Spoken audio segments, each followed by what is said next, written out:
नमस्कार दोस्तों नेपाल का साफ क्लियर हो चुका है कि वह एक चीन नीति का पालन करेगा, भले ही नेपाल को अरबों खरबों रुपए का घाटा क्यों न हो जाए।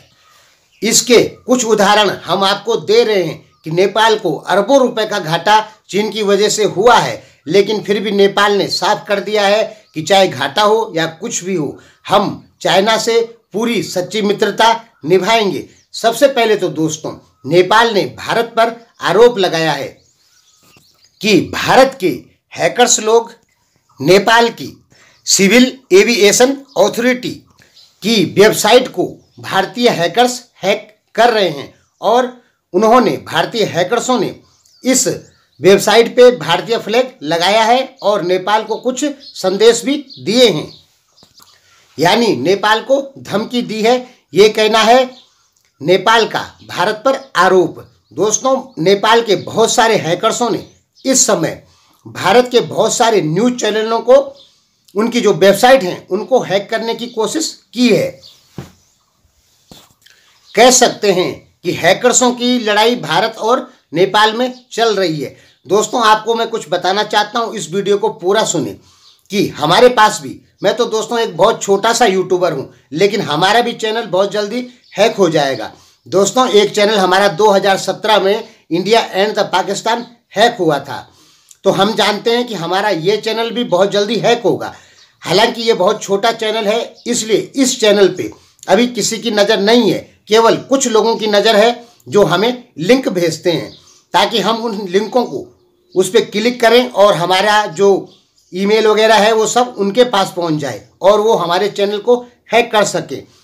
हालांकि दोस्तों, हम काफ़ी सावधानी बरतते हैं, किसी भी लिंक को अपने पीसी या मोबाइल पे ओपन नहीं करते हैं, उसको हम दूसरी जगह या दूसरे पीसी पे ओपन करते हैं ताकि हमारा चैनल सुरक्षित रहे। लेकिन दोस्तों, हैकर्स कुछ भी कर सकते हैं और हमारे पास उनसे बचने के उपाय बहुत ही कम हैं, तो हो सकता है हमारा ये चैनल हैक हो जाए। लेकिन यूट्यूब का एल्गोरिथम हम बहुत अच्छे से समझते हैं, इसलिए यदि ये चैनल भी बंद हो जाता है तो भी हम आपके पास 2 या 4 वीडियो बनाएंगे, तो हमारी वीडियो आपके होम पेज पे आने लग जाएगी। उसका बहुत सारा कारण है, वो हम आपको बताएंगे। आप ये समझें कि हमको वीडियो वायरल करना बहुत अच्छे से आता है, तो हम यदि ये चैनल हैक भी हो जाता है तो हम आपके पास 4 या 5 वीडियो बनाएंगे दूसरे चैनल पे, तो हम आपके पास पहुंच जाएंगे, हमारी वीडियो आपके होम पेज पर आने लग जाएगी। तो हमें इस चैनल का हैक होने का डर उतना नहीं है, क्योंकि हम अच्छे से जानते हैं कि हम आपके पास अपनी वीडियो आपके होम पेज पर किसी भी तरीके से भेज सकते हैं, क्योंकि यूट्यूब चलाने का हमारा 4 साल का अनुभव है और हमारे चैनल हैक हो जाएंगे तो भी हमें प्रॉब्लम नहीं है। तो अब बात करते हैं नेपाल एयरलाइंस की, जिसने चीन की दोस्ती की खातिर अपना सब कुछ कुर्बान कर दिया। आइए जानते हैं पूरी डिटेल। 2075-76 में नेपाल एयरलाइंस के ऊपर दबाव आया कि वह चीनी जो जहाज होते हैं, हवाई जहाज होते हैं, पैसेंजर प्लेन होते हैं, उनको अपनी कंपनी में काम दे। तो इसी के तहत चीन के 4 जहाज़ों को नेपाल एयरलाइंस उड़ा रहा है। यदि नेपाल एयरलाइंस इनको नहीं उड़ाता है तो नेपाल एयरलाइंस को सारा का सारा टैक्स, जो कि नेपाल सरकार का है, ब्याज है, टैक्स है, पैसा है, वो वापस करना पड़ेगा। अगर इनको उड़ाता रहता है तो नेपाल एयरलाइंस पे दबाव नहीं पड़ेगा। आप नहीं समझे होंगे, नेपाल एयरलाइंस 4 पैसेंजर प्लेनों को, जो कि चीन के हैं, उनको रखा हुआ है और अपने पैसेंजर प्लेन बिठा के रखा हुआ है। क्यों रखा है? क्योंकि नेपाल एयरलाइंस पे बहुत ज़्यादा कर्जा हो चुका है सरकार का। 2075-76 में नेपाल एयरलाइंस पे 1 अरब 96 करोड़ रुपए का कर्जा था। अब ये बढ़ के हो गया है 5 अरब 43 करोड़ रुपए। ये नेपाल गवर्नमेंट का कब्जा है, सॉरी दोस्तों, कर्जा है। इसी प्रकार अन्य बैंकों से नेपाल एयरलाइंस ने 35 अरब 49 करोड़ 23 लाख रुपए कर्जा लिया है। इसका ब्याज ही मात्र 2 अरब 31 करोड़ 49 लाख है।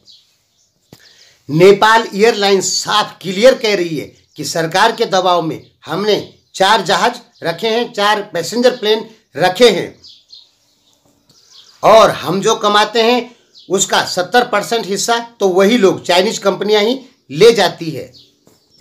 नेपाल एयरलाइंस के पास 9 घरेलू और 4 इंटरनेशनल प्लेन हैं लगभग।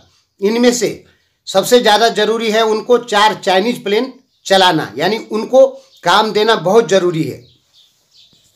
यदि नेपाल एयरलाइंस 4 चीनी प्लेनों को काम नहीं देती है तो सरकार का दबाव तुरंत नेपाल एयरलाइंस पे बढ़ जाता है कि हमारा सारा टैक्स चुकाओ।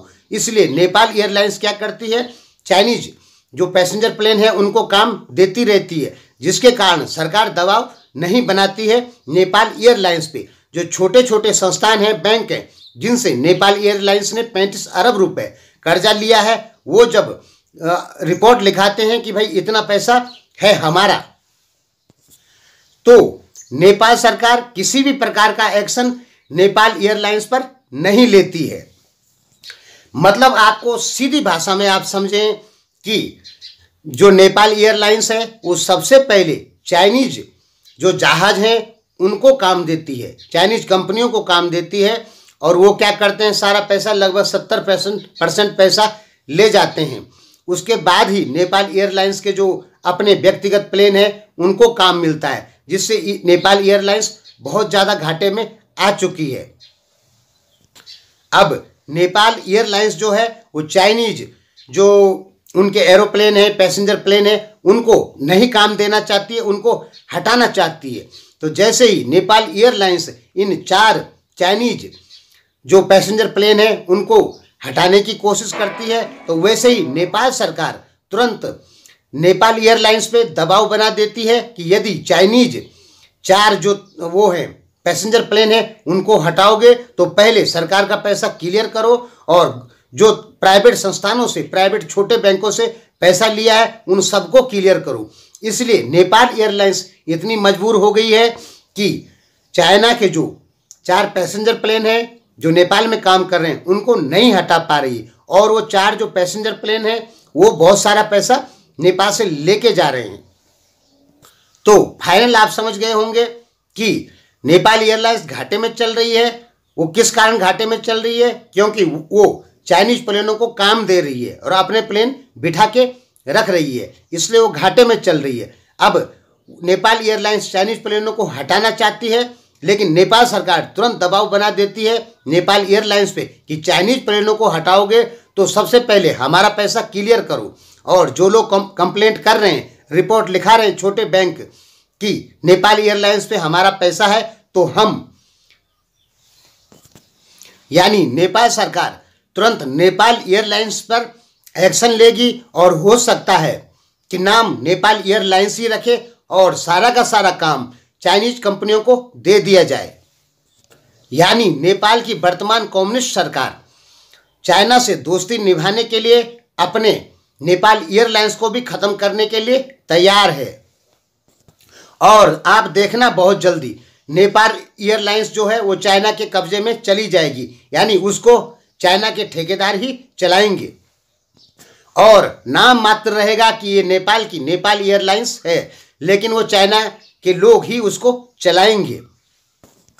क्योंकि नेपाल सरकार के ऊपर, वर्तमान सरकार के ऊपर एक भूत सवार है कि हमें चाइना से दोस्ती निभानी है, चाइना जो कहेगा वो करना है, उससे नेपाल को घाटा हो या लाभ हो उससे मतलब नहीं है।